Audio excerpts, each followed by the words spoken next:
Is the Tesla website like broken? I can't even pull up Tesla.com right now. Look at this. Everything else is working fine for me. Their website might be so packed right now that maybe they can't handle this volume. Okay, there we go. We got it up. It's weird. I've never had the Tesla website have trouble pulling up. That's very strange. So let's take a peek here. Yeah, this is all new, it looks like. I don't remember the page ever looking like this before. Let's see. Purchase price. This is before any savings, tax stuff, whatever. $60,900 for the rear-wheel drive, so just over $60K. That's available in 2025, though, so you're going to be waiting a while for that one. And we don't know if that's the first half of 2025, the second half, or whatever. All-wheel drive available in 2020. That's about $80,000. 340 miles of range, roughly. 4.1 seconds, 0 to 60. 112 top speed, 600 horsepower. And then you got Cyber Beast available in 2024. That one's a little shorter range, 320 miles, but that one's an animal, though. 0 to 60 in 2.6 seconds. That's faster than my Model 3 Performance I had back in the day. That was 0 to 60 in, I think, 3.2. So 2.6 is just ridiculous for a truck. The Plaid's like 1.99. This could keep up with the Plaid. Like, that's just ridiculous to think that. 130 top speed, 845 horsepower for that one. Obviously, that's a very expensive truck there, but then again, freaking trucks are expensive nowadays. I don't know if you guys have seen, but truck prices are crazy. Like, even for like basic trucks, I'm just shocked at some of their price points now for a new truck. So anyways, obviously this is no average truck or just basic truck, obviously. So, I mean, my guess is this is the one that's going to be the big volume right there. The all-wheel drive, 340 miles of range, 4.1 seconds, 0 to 60, which is still insane for a truck. Like that, 0 to 60 in 4 seconds. Oh my gosh. Like, that's got to feel crazy for a big beast like that, man. And I'm sure whenever they get this one rolling in 2025, I'm sure that one will sell well as well, right? But I think this is the most attractive one, in my opinion, for a lot of people to look at, if you got the money, of course, for it. But I think a lot of people are going to look at that with the range, the 0 to 60, the towing capacity, and I think a lot of people are going to say, oh, that's the one I'm going after. I think this will just attract the people that have too much money and they just want the most insane thing possible. And you look at it, it's not a huge difference other than the 0 to 60. But for me personally, if you ask me, which one of those would I rather buy personally? The all-wheel drive for $79 or the Cyber Beast for $99? For me personally, I'd rather the all-wheel drive. I get a little more range, right? Not a lot, but still a little bit more. And on those trips where you're going across states, that can come in handy. And 0 to 60, seconds is still insane. And I already have a Plaid that goes 1.9. No matter what, there's nothing's going to beat that. So the extra 1.5 seconds, 0 to 60 doesn't matter to me. So I would just rather save the $20,000 and get all-wheel drive, personally. So yeah, if Tesla called me right now, hey dude, we got either one of these, this is the one I would get right here, all-wheel drive for $79. So yeah, and then obviously if you take into account probable savings, obviously that changes the numbers quite a bit, but only so many people look at probable savings. A lot of people just look at the purchase price. So, if we look at something like, you'd put a Cybertruck into the category of a Ford Raptor. How much are Ford Raptors? Yeah, Ford Raptors are right around the same price point. They start a little under $80,000. This one, I could get this Ford Raptor F1 here in Vegas, $95,000. And that's who you're going to comp the Cybertruck against, is vehicles like a Ford Raptor, right? So yeah, $95,000. And then you got a Cybertruck for $79,000. And once again, this is before tax credits and all that, right? $79,000 for that beast. And in my personal opinion, maybe I'm looking at this wrong, but I think a Cybertruck beats a Raptor in everything. I don't think a Cybertruck's not cooler, a Raptor's not faster, a Raptor's not tougher. That's just bottom line in regards to that. So, and I can get the Cybertruck for cheaper. And once again, that's before tax credits, that's before gas savings, that's before all that stuff, right? So, interesting. But I thought the event went well. A Chevy Silverado, you can do that. There are trim versions where you can really drive the price up higher. This 96.3, that's what a lot of people thought we would see for the Cyber Beast, the top-end model. Got it, Phil. Appreciate it very much.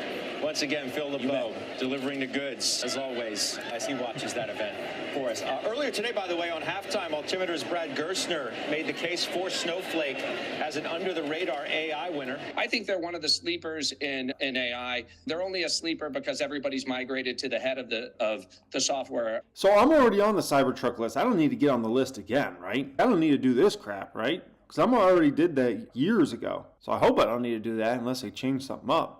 In that case, they owe me money. He's back. Nelson Peltz announcing he's seeking 2 or more seats on Disney's board, and he will take his case directly to shareholders. Now, Trian, which beneficially owns approximately $3 billion of stock in Disney, saying that the addition of Gorman and Sir Jeremy Derrick, the board, quote, will not, in our view, restore investor confidence or address the root cause behind the significant value destruction and missteps that this board has overseen. Disney is responding, saying that Gorman's appointments reflect a focus on strategic growth initiatives, the succession planning process, and increasing shareholder value. Disney also flagging that Ike Perlmutter owns 78% of the shares that Peltz claims beneficial ownership of. Stock's been hurt quite a bit recently, as in the last few months. That could be why it's popping, but this is actually not good. Net sales was up pretty weakly for them. That's not a very strong growth number. Comp store sales up 4.5%. If that's almost anybody else, it's a really good number. But for Ulta, it's not a good number. Comp store sales were up 14% for them at this time last year. Gross profit as a percent of net sales actually fell about 1.3%, so about 130 basis points. SG&A was up quite considerably. Operating income fell as a percent of net sales. Diluted EPS fell for the company as well. Not good numbers actually for Ulta here, but the stock's popping big. It's been hurt recently, right? This was a stock that was 500 plus not that long ago. Yeah, 551 back in April, right? And it dropped all the way down to the 300s right there. So has those results for us, Christina? Yeah, so for Marvell, we're seeing a top and bottom line beat, but not by much. EPS, earnings per share, coming in at 41 cents, revenue $1.42 billion. What is a little bit lower is the full year guidance at for full year, we're seeing that a little bit lower as well. Keep in mind, Marvell designs and produces circuits for data storage and competes directly with Broadcom. Shares we're showing Ambarella right now, so I'll switch over to that just now. Ambarella makes chips for video compressing, image processing. So what we're seeing with Ambarella specifically is a miss on the top line. So they lost, it was a negative $1.04, and then revenues did beat on $50.6 million. It is a smaller company, and I just want to read one particular line from the CEO for Ambarella saying, our customers appear to be making progress with their inventory reduction efforts, and we expect to return to revenue growth in fiscal 2025. That positive reaction adding to the stock, increasing 4% after hours trading. Guys? All right, for that, Christina Partsinevelos. Also, as Christina was talking, Samsara results have passed. That stock is up about 10% at the moment in overtime. Big beat on the top and bottom lines. Guidance also above expectations. I should mention Samsara bills itself as the connected operations cloud. Think about logistics, Internet of Things. The ticker is IoT. Annualized recurring revenue crossed $1 billion for the first time there, by the way. Let me go through the numbers. Revenue came in at $237.5 million versus $224.7 expected. Non-GAAP EPS 4 cents versus a penny expected. Non-GAAP gross margin at 75% versus 73.4 expected. Non-GAAP operating margin at 5% versus negative 2.2 expected. Adjusted free cash flow 8.5 million versus 1.3 expected. Look at the guidance. Samsara is guiding to revenue of between 257 and 259 million. That's 8 at the midpoint versus 250.4 expected. Nice move for Ulta here. About 10% up right now. Really nice move. It's expected. good. I'll mention here, co-founder and CEO Sanjit Biswas is going to join us tomorrow on Overtime. And efficiency, we were talking about it earlier, that appears to be part of the theme here as well. Now let's get to some more earnings. Dell earnings are out. Back to Julia Borston with those. Julia. John, that's right. Dell shares moving lower in after hours. Revenue missed. The company reporting $22.25 billion in revenue versus the $23 billion estimated. Earnings did beat estimates, though, at $1.88. Exactly what I was talking about recently when the story goes. So Ulta should be helped out tomorrow. Elf should be helped out tomorrow. I mean, if Ulta's up 7 to 11%, let's say. Elf should be up at least probably 3%, I would say, tomorrow. Obviously, Elf is just one of many big cosmetics brands that Ulta sells, but Elf's been expanding their relationship quite a bit here in recent times. So if we take a peek, third quarter represented another strong performance by the Ulta Beauty team, as sales, gross profit, and diluted EPS all exceeded our internal expectations. Our traffic trends remained healthy, our brand awareness increased, and we expanded our loyalty program to a record 42.2 million members. Wow. As we look to the future, the outlook of the beauty category is bright, and I am confident Ulta Beauty has the right plans in place to delight our guests this holiday season, expand our leadership position in specialty beauty retail, and delivering long-term shareholder value. In terms of, obviously, Honest is also a customer of Ulta, right? The fact that Ulta's sales are going up, that's all that really matters to companies like Elf, to companies like Honest, and other companies that sell into Ulta, right? If Ulta's got their SG&A going up too high, and that's Ulta's problem. That's not their problem. They just need to see more and more revenue, more and more customers, more and more comp store sales. It's good for all those companies, right? Merchandise inventories net at the end of the third quarter increased 9.8%, $2.3 billion compared to $2.1 billion at the end of the third quarter of fiscal 2022. The increase was primarily due to inventory to support the expected demand, 31 net new stores, the new market fulfillment center in Greer, South Carolina, new brand launches, and product cost increases. Okay, that makes sense. Comp store sales to be 5% to 5.5% up now for fiscal year 2023, so that's good. That's good for them. Net sales to be, let's call it, toward the higher range, so that's good for them, and that's good for companies like Ulta. Yeah, if this move holds in Ulta and it actually does go up tomorrow, 7 to 11%, let's say, for instance, that should help out Elf. It should even help out Honest, although Honest is playing its own race. Honest is up over 100% just in the past month. That one's been pretty wild on what's going on there. But let's see, Elf on a Shelf. Yeah, so Elf on a Shelf after hours is already up nearly 3%. Right, so that's why I was telling you guys, if Ulta's up 7 to 11% tomorrow, expect Elf to probably be up 3%. That overall, and I don't know if it'll move Honest, just because Honest is doing its own thing right now. Honest is being crazy. Honest was up 16.5%.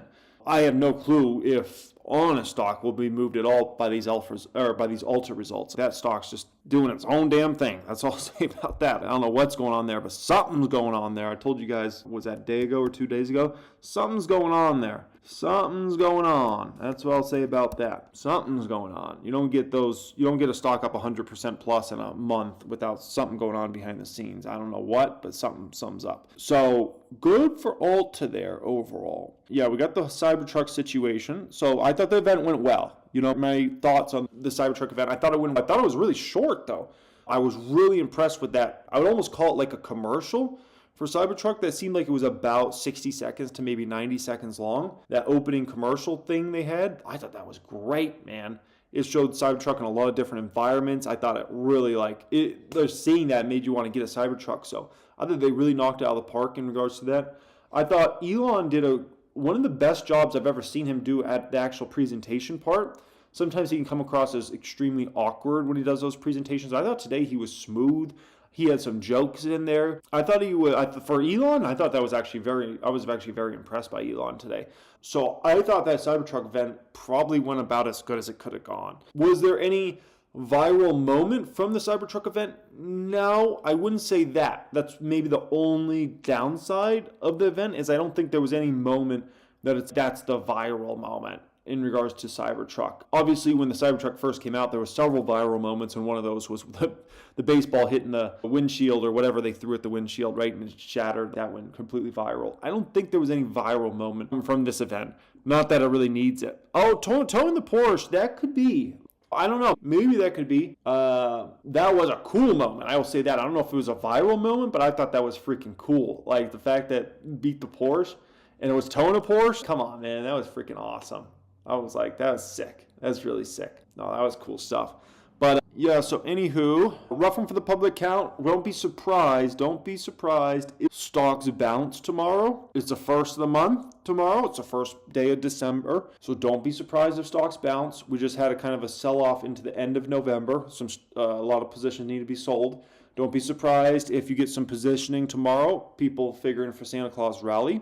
Like, if I had to guess, is the NASDAQ going to be up or down tomorrow? My thought is NASDAQ will probably have a pretty good day tomorrow. You never know, but that's my hunch, is that the NASDAQ will have a pretty good day tomorrow. Stocks like Tesla, Amazon, Nvidia, and a few others will have really good days, maybe up 2 to 4% type days, and it will be a good start to December. We'll see. We'll see how it all shakes out, but that's just my thought process.